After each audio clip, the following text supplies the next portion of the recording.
લોકસભા ચૂંટણી પહેલા કોંગ્રેસને સૌરાષ્ટ્રમાં વધુ એક મોટો ફટકો પડી શકે છે। વધુ એક પૂર્વ ધારાસભ્ય કોંગ્રેસનો હાથ છોડશે અને આ નેતા છે અમરીશ ડેર। રાજુલાના પૂર્વ ધારાસભ્ય એવા અમરીશ ડેર કોંગ્રેસ છોડી શકે છે તેવી સૂત્રો તરફથી જાણકારી મળી છે। ટૂંક જ સમયમાં તે ભાજપમાં જોડાઈ શકે છે। અમરીશ ડેરને ભાજપમાં કોઈ મોટી જવાબદારી પણ મળી શકે છે તેવી શક્યતા છે।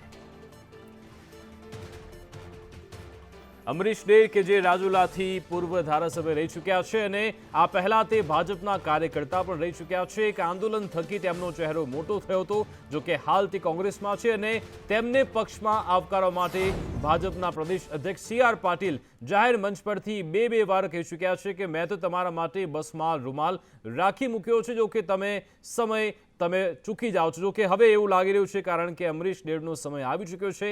આજે અમરીશ ડેરનો સંપર્ક કરવાનો પ્રયત્ન પણ કર્યો, જો કે તેઓ કહી રહ્યા છે કે જ્યારે સમય આવશે ત્યારે હું મારો નિર્ણય જાહેર કરીશ। અને સી.આર. પાટીલ આ અંગે જ્યારે સંકેત આપી ચૂક્યા હતા, શું કહ્યું હતું સી.આર. પાટીલે અમરીશ ડેર માટે તે પણ સાંભળી લઈએ।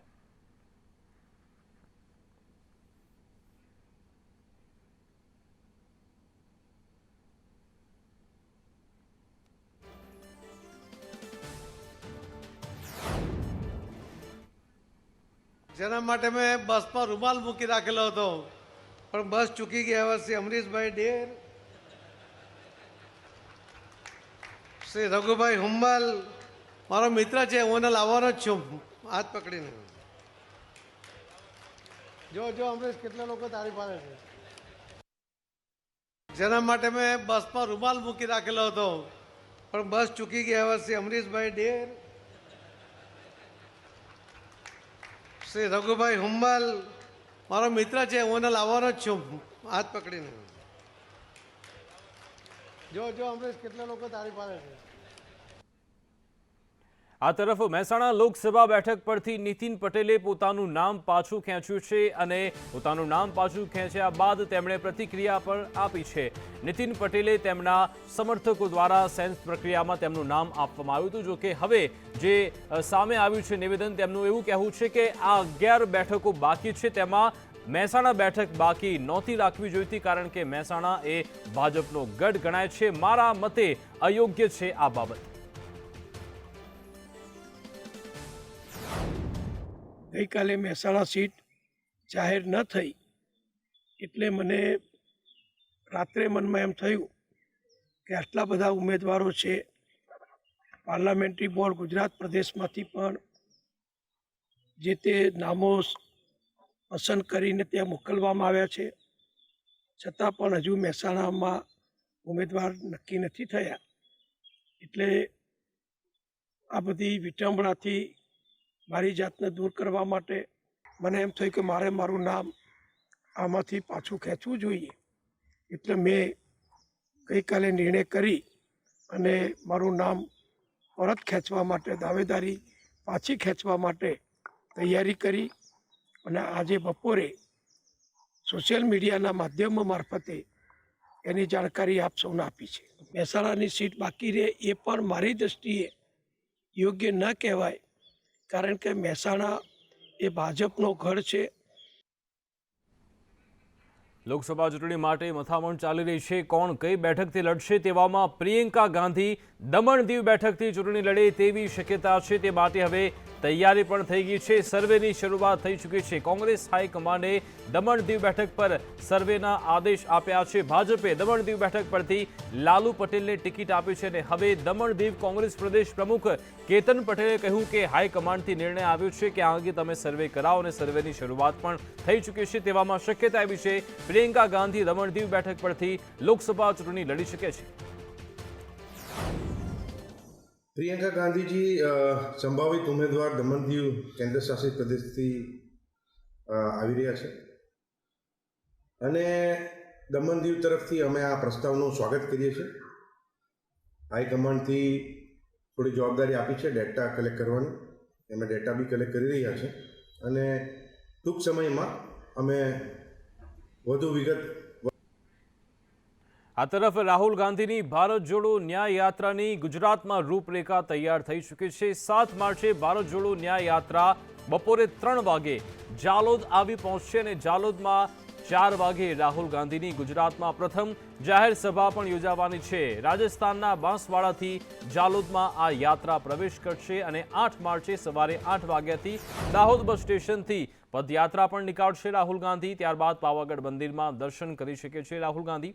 દાહોદ બસ સ્ટેશનથી સરદાર પટેલ સર્કલ સુધી પદયાત્રાનું આયોજન થશે। ત્યારબાદ દાહોદથી સવારે 10 કલાકે રાહુલ ગાંધીની યાત્રા લીમખેડા પહોંચશે અને આંતરરાષ્ટ્રીય મહિલા દિવસ નિમિત્તે અહીંયા એક કાર્યક્રમ પણ થવાનો છે। તો ન્યાય યાત્રા સવારે 11 કલાકે પીપલોદ પહોંચશે અને ત્યારબાદ 11:30 વાગે પંચમહાલના ગોધરામાં પણ પહોંચશે। બપોરના ભોજન બાદ 2 વાગે યાત્રા હાલોલ પહોંચશે। હાલોલમાં પદયાત્રા કોર્નર મીટિંગ અને સ્વાગતનું પણ આયોજન થશે। હાલોલથી યાત્રા પહોંચશે પાવાગઢ, જ્યાં યાત્રાનું સ્વાગત કરાશે। પાવાગઢથી શિવરાજપુર અને પછી જાંબુઘોડા આ યાત્રા પહોંચવાની છે। 9 માર્ચે સવારે 8 કલાકે બોડેલી ખાતે પદયાત્રા, ત્યારબાદ બારડોલી વ્યારાથી સોનગઢ આ યાત્રા પહોંચવાની છે અને ત્યારબાદ 10 માર્ચે નવાપુરાથી મહારાષ્ટ્રમાં રાહુલ ગાંધીની યાત્રા પ્રવેશ કરશે। એટલે કે 3 દિવસનો તેમનો કાર્યક્રમ ગુજરાતમાં ગોઠવાયો છે।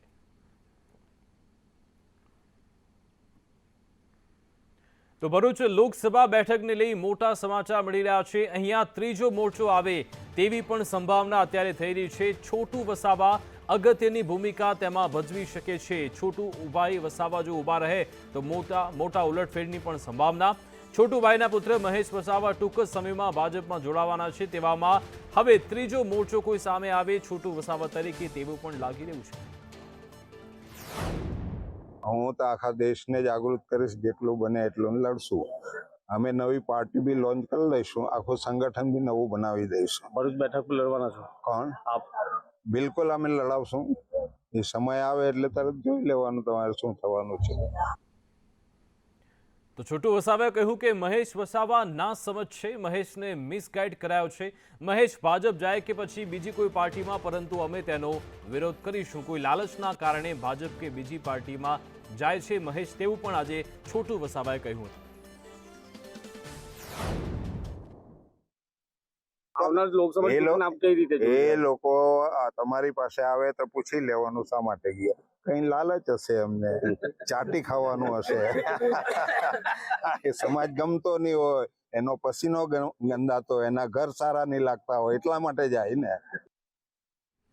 તો બનાસકાંઠા લોકસભા માટે ભાજપે રેખા ચૌધરીને ટિકિટ આપી છે। જોકે હવે કોંગ્રેસમાંથી કોણ ઉમેદવાર હશે તે અંગે પણ હવે ચર્ચાઓ શરૂ થઈ ચૂકી છે। તેવામાં કોંગ્રેસ ઠાકોર ચહેરા તરીકે જ્ઞાનીબેન ઠાકોરને તક આપી શકે છે। જ્ઞાનીબેન ઠાકોરની કોંગ્રેસના ફાઇટર નેતા તરીકેની એક છાપ છે। 2017 વિધાનસભા ચૂંટણીમાં તેમણે શંકર ચૌધરીને પણ હરાવ્યા હતા। ત્યારે પ્રદેશ કોંગ્રેસ આગેવાન એવા દિનેશ ગઢવીનું નામ પણ ચર્ચામાં છે। પૂર્વ સાંસદ બીકે ગઢવીના પુત્ર છે દિનેશ ગઢવી, કે જે પણ લડી શકે છે બનાસકાંઠાથી કોંગ્રેસ તરફથી। બનાસકાંઠાથી ભાજપે રેખા ચૌધરીને ટિકિટ આપી છે। ભાજપે પશુપાલક ડેરી ફેક્ટર જોઈ રેખા ચૌધરીને ટિકિટ આપી છે। ડેરીના આદ્ય સ્થાપક એવા ગલબા કાકાના પૌત્રી છે રેખા ચૌધરી। જામનગર દ્વારકા લોકસભા બેઠક માટે ભાજપ દ્વારા સતત ત્રીજી વાર પૂનમબેન માડમ પર પસંદગીનું કળશ ઢોળ્યું છે। ત્યારે ભાજપ કાર્યાલય પૂનમબેનનું ફુલાર અને મોં મીઠું કરાવી સ્વાગત કરાયું હતું। આ પ્રસંગે ધારાસભ્ય રીવાબા પણ હાજર રહ્યા હતા। એક સમય જાહેર મંચ પર રીવાબા અને પૂનમબેન વચ્ચે ચકમક જરી હતી। જામનગર દ્વારકા બેઠક પર પૂનમબેનને સતત ત્રીજી વાર ટિકિટ મળતા રીવાબાએ જાહેર મંચ પર પૂનમબેનને શુભેચ્છા પાઠવી 5 લાખથી પણ વધુની લીડથી જીત મેળવવાનો વિશ્વાસ વ્યક્ત કર્યો હતો।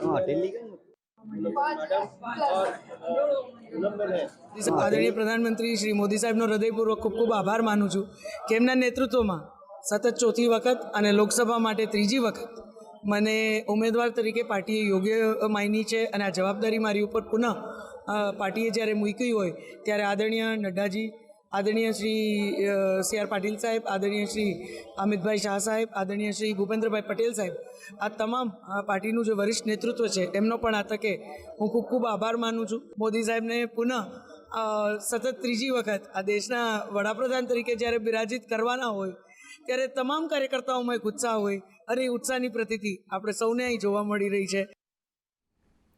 ભાજપે ખેડા લોકસભાની બેઠક પર સતત ત્રીજી વાર કેન્દ્રીય સંચાર મંત્રી અને સાંસદ દેવુસિંહ ચૌહાણને ટિકિટ આપી છે। કઠલાલ ટાઉન હોલ ખાતે ખેડા પ્રભારી મંત્રી ઋષિકેશ પટેલની ઉપસ્થિતિમાં લોકસભાની ચૂંટણીને લઈ એક બેઠક યોજાઈ। આ બેઠકમાં જિલ્લા ભાજપ પ્રમુખ અજયભાઈ બ્રહ્મભટ્ટ સહિત કઠલાલ અને કપડવંશના ભારતીય જનતા પાર્ટીના કાર્યકરો અને હોદ્દેદારો મોટી સંખ્યામાં હાજર રહ્યા હતા।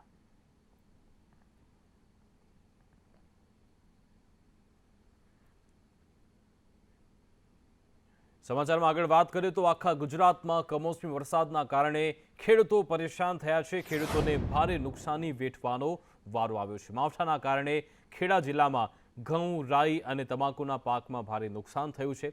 તો સાબરકાંઠામાં પણ કરા સાથેના કમોસમી વરસાદને કારણે ખેડૂતોને પારાવાર મુશ્કેલી થઈ। માવઠાને કારણે ઘઉં, મકાઈ, ચણા, જીરું, વરિયાળી તેમજ શાકભાજીને નુકસાન પહોંચ્યું। ડેસર તાલુકામાં પણ ખાબકેલા કમોસમી વરસાદે ખેડૂતોની મહેનત પર પાણી ફેરવી દીધું। માવઠાએ ઘઉં, તમાકુ અને દિવેલા સહિતનો પાક બરબાદ કર્યો। મહેસાણામાં પણ માવઠાથી પાકને નુકસાન થયું છે। પાટણના રાધનપુરમાં માવઠાને કારણે ખેડૂતોને રાતા પાણીએ રડવાનો વારો આવ્યો, કારણ કે ખેતરમાં ઊભા જીરાના તૈયાર પાકને કમોસમી વરસાદને કારણે નુકસાની જોવા મળી। બનાસકાંઠામાં પણ વાતાવરણમાં પલટો આવતા કમોસમી વરસાદ વરસ્યો હતો, જેના પગલે ભર શિયાળે ચોમાસા જેવો માહોલ હતો। ખેડૂતોએ રાત દિવસની કાળી મજૂરી કરી અને મોંઘા ખાતર બિયારણ વાપર્યા, પરંતુ અંતે તેમની મહેનત બરબાદ થઈ છે। પાટણના રાધનપુરમાં માવઠાને કારણે ખેડૂતોને રાતા પાણીએ રડવાનો વારો આવ્યો છે, કારણ કે રાધનપુર, સાંતલપુર, સમી તેમજ શંખેશ્વર વિસ્તારમાં ખેતરમાં ઊભા જીરાના તૈયાર પાકને કમોસમી વરસાદને કારણે થયેલી નુકસાની જોવા મળી। ઊભા જીરાના પાક પર કમોસમી માવઠું પડતા હવે કાંપણી કરતા ઊભા છોડ પરથી જીરું ખરી જશે। પાટણ જિલ્લામાં જે રીતે કમોસમી વરસાદ પડ્યો છે અને વરસાદ પડવાની સાથે દ્રશ્યો બતાવવા માંગીશ કે પાટણ જિલ્લાની અંદર ખેડૂતો દ્વારા મોંઘા બિયારણ લાવીને જે રીતે જીરાનું વાવેતર કર્યું ને સૌથી વધારે જીરાનું વાવેતર થયું હતું ને ખેડૂતોનો જે તૈયાર પાક હતો ને તેવામાં જ આજે જે રીતે વરસાદ પડ્યો છે કમોસમી, તેને લઈને ખેડૂતોના ઊભા ખેતરના જે દ્રશ્યો જોઈ શકાય છે કે ઊભા ખેતરોમાં જે રીતે કમોસમી વરસાદ પડ્યો છે તેને લઈને ખેડૂતને નુકસાન વેઠવાનો વારો આવ્યો છે। લખી સાથે કેટલાક ખેડૂત જોડાયા છે, તેમની સાથે વાત કરી છું। કેટલું વાવેતર કર્યું હતું, હાલ કેટલું નુકસાન છે દાદા? અમારે આ વાવેતર કર્યાથી જે ખર્ચ ચાલુ થયું ને, જ્યારથી અમે બિયારણ પહોંચ્યું ત્યાંથી આમાં ખર્ચ ચાલુ થાય, ખાતર, બિયારણ, પાણી, નિંદામણ, દવા અને શેક વાઢા ત્યાં સુધી ખર્ચ થાય। અને એ ખર્ચ કરતાં કરતાં અમારે બરાબર વાઢવાની ટાઈમ આવ્યો, જો અડધું વાઢ્યું, અડધું ઊભું જીરું, અને એમાં ભેગું કર્યું ના કર્યું, વરસાદ ચાલુ થઈ ગયો। અને હવે જો બીજી વાર વરસાદ હવે થાય થોડો ઘણો, તો હવે આ જીરું ને પૂરેપૂરું નુકસાનમાં જ આવે અમે। ખેડા જિલ્લામાં પણ કમોસમી વરસાદથી વ્યાપક નુકસાન થયું છે। મહુદાના રામપુર, નારણપુરા લાટ ગામમાં પણ નુકસાન થયું। ઘઉં, રાઈ, તમાકુના પાકમાં ભારે નુકસાન થયું છે। તમાકુના પાન પર વરસાદી પાણી પડતા પણ નુકસાન થયું છે।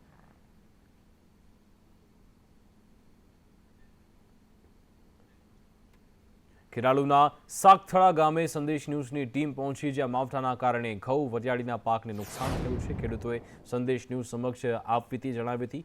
સાગથળા ગામે 16 પરિવારની ખેતી ફેલ થઈ છે। માવઠું અને કરાના કારણે તેમના પાકમાં મોટું નુકસાન થયું।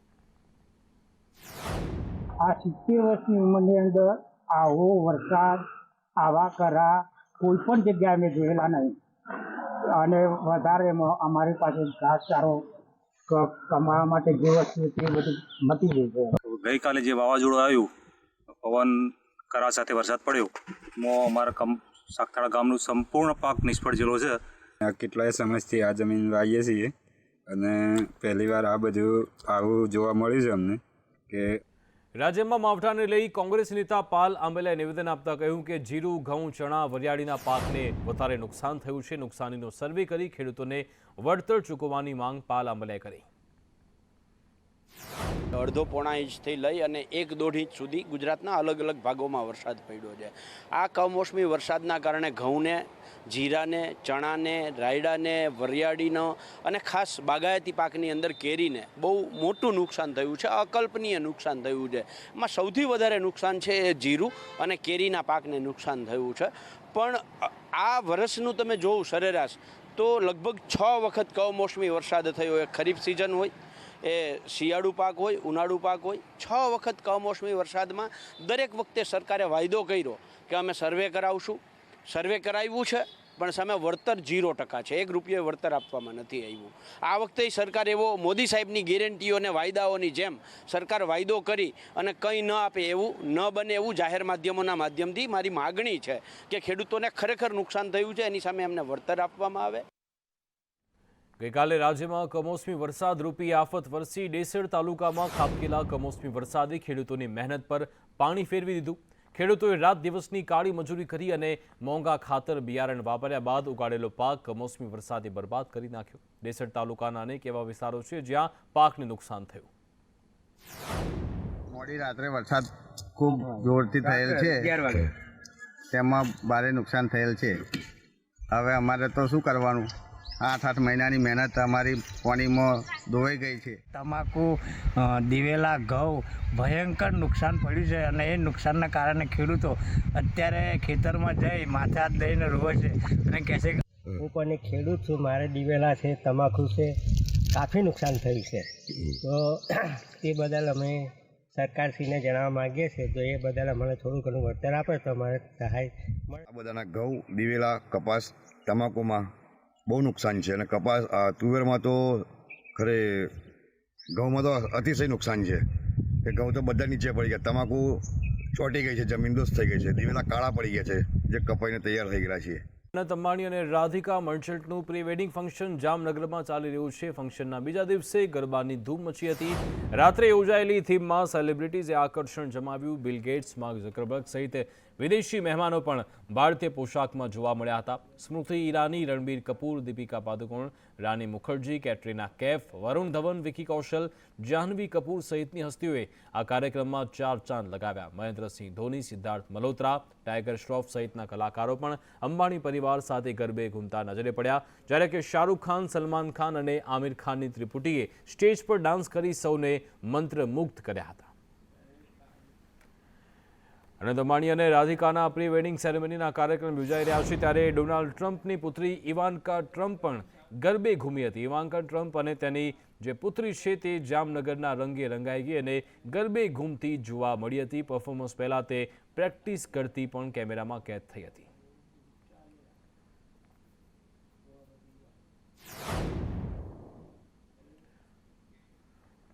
રિહાના બાદ વધુ એક ગ્લોબલ સિંગર પણ જામનગર પહોંચ્યા છે. જી હા, ફેમસ એવા એકોન જામનગર પહોંચ્યા. તેઓ અંબાણીના સેરેમની કાર્યક્રમમાં આજે હાજરી આપી રહ્યા છે. આજે તેમનું ખાસ પરફોર્મન્સ પણ યોજાવાનું છે.